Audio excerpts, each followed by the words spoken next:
पढ़े लिखे नौजवान जो है मौत को गले लगा रहे हैं, वो बंदूक उठा रहे हैं, वो मिलिटेंट बन रहे हैं, जबकि उनको पता है कि किसी भी दिन उनको मौत आएगी, मगर वो they feel there is dignity in death. कि जो नुपुर शर्मा ने बात की उसने ऐसे वैसे बात नहीं की, वो बात जानबूझ के की गई ताकि जो उस वक्त कश्मीरी पंडितों की मुसीबत की बात चल रही थी, उनके हलाकतों की बात चल रही थी, जिसमें बीजेपी पूरी तरह से फेल हो गई थी, उससे अटेंशन हटाने के लिए हिंदुस्तान है ये पूरी दुनिया में माना जाता था भाईचारे के लिए, सेक्युलरिज्म के लिए, डेमोक्रेसी के लिए, मगर बीजेपी ने सबका बेड़ा गर्क कर दिया है। देखिए, जो पिछले कई सालों से हम देख रहे हैं, चाहे ईडी हो, चाहे एनआईए हो या दूसरी गवर्नमेंट की एजेंसीज हो, जितने भी इस किस्म के इंस्टीट्यूशंस हैं जो करप्शन और क्राइम वगैरह को चेक करने के लिए बने थे, उनको बीजेपी ने अपना अलायंस पार्टनर बनाया हुआ है। जिस तरह अलायंस पार्टनर सरकार में रह के एक पॉलिटिकल पार्टी का काम करते हैं, उसी तरह से चाहे ईडी हो चाहे दूसरी एजेंसीज हो, उनको जो अपोजिशन जो भी कोई आवाज़ उठाता है, कि इस वक्त अगर आप देखेंगे खासकर राहुल गांधी कुछ न कुछ बोलते रहते हैं, लोगों के मुद्दे उठाते रहते हैं, तो उनको खामोश करने के लिए या सोनिया जी को खामोश करने के लिए जिस नेहरू गांधी खानदान ने अपनी जो उनकी मिल्कियत थी, जो उनकी प्रॉपर्टी थी, वो दे दी है देश को, तो वो क्या करेंगे? कोई खुदा ना खास्ता कोई अखबार के पीछे, वो भी उन्हीं का अखबार। तो मैं समझती हूँ ये सिर्फ विच हंट है, टू उनको काउ डाउन करने के लिए किया जा रहा है कि राहुल गांधी बात ना करे, बोले ना। और इसी तरह से तमाम चाहे जितने भी आपके अपोजिशन के लीडर हैं, जितने भी स्टेट्स हैं, सब जगह अपोजिशन लीडर्स को ईडी के छापे पड़ते हैं,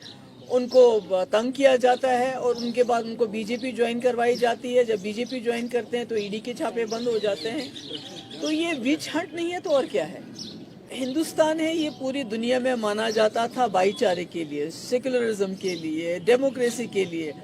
मगर बीजेपी ने सबका बेड़ा गर्क कर दिया है। जिस तरह से वो 20-25 करोड़ लोगों को, माइनॉरिटीज को एलिनेट कर रही है, ना उनका कोई वकार नहीं है, उनकी कोई इज्जत नहीं है, उनके कपड़ों पे सवाल उठाए जाते हैं, उनके खाने पीने पे सवाल उठाए जाते हैं, और अगर वो आवाज़ उठाते हैं तो उनको गोली मार दी जाती है, उनको लिंच किया जाता है, और उसमें सरकार का पूरा हाथ होता है। तो मुझे लगता है कि जो ये मुल्क गांधी और नेहरू ने बनाया था, उसका बिल्कुल उलट कर रही है बीजेपी, और इसके अनफॉर्चुनेटली बहुत खतरनाक नताइज हो सकते हैं आने वाले वक्त में, क्योंकि 20-25 करोड़ लोगों को आप बेदखल नहीं कर सकते, आप उनका वजूद नहीं मिटा सकते। तो ये जो बच्ची है जिसके घर पे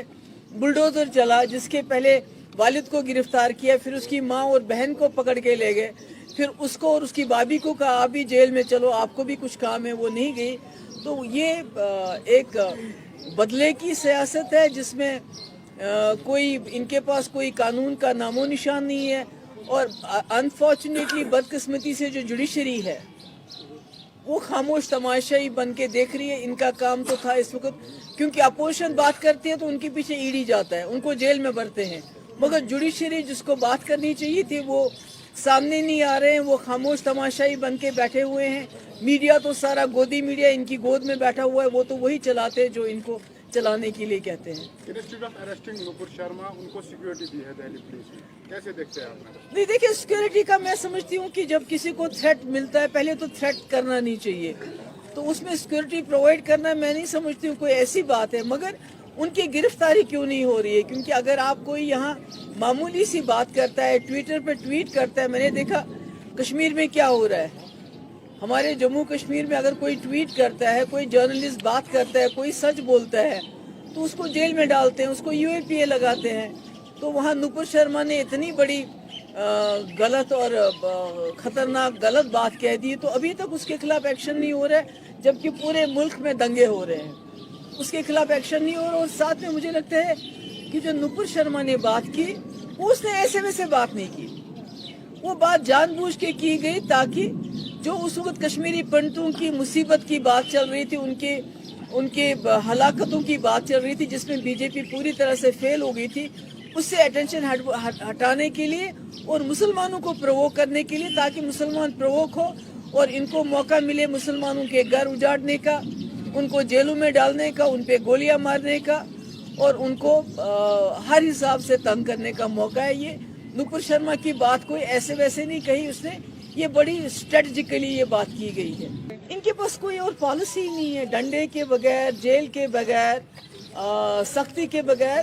بی جے پی کے پاس کوئی بھی پالیسی نہیں ہے جموں کشمیر کو ڈیل کرنے کی. اس لیے نوجوانوں کو جیلوں میں ڈالنا, ان کو باہر کے جیلوں میں لے جانا, ان کو تنگ کرنا, جرنلسٹ کو تنگ کرنا, اس کے بغیر تو ان کے پاس کوئی پالیسی نہیں. But this policy is not working. آپ نے دیکھا کہ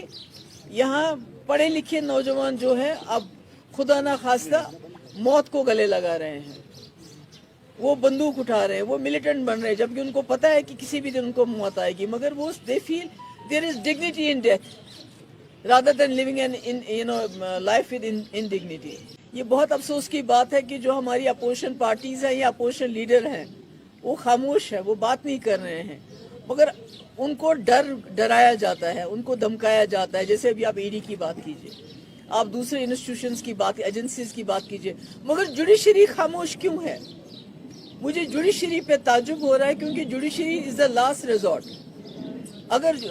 جو ہماری جوڈیشری بھی اندیکھی کرے گی اسی طرح, تو یہ ملک تو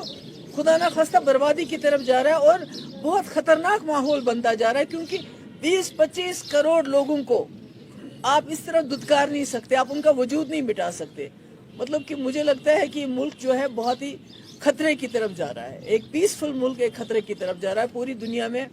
ہندوستان جمہوریت کی وجہ سے جانا جاتا تھا, سیکولرزم کی وجہ سے جانا جاتا تھا. آج وہی ہندوستان جو ہے بلڈوزر کی وجہ سے جانا جاتا ہے, مار پیٹ کی وجہ سے جانا جاتا ہے, خون خرابے کی وجہ سے جانا جاتا ہے.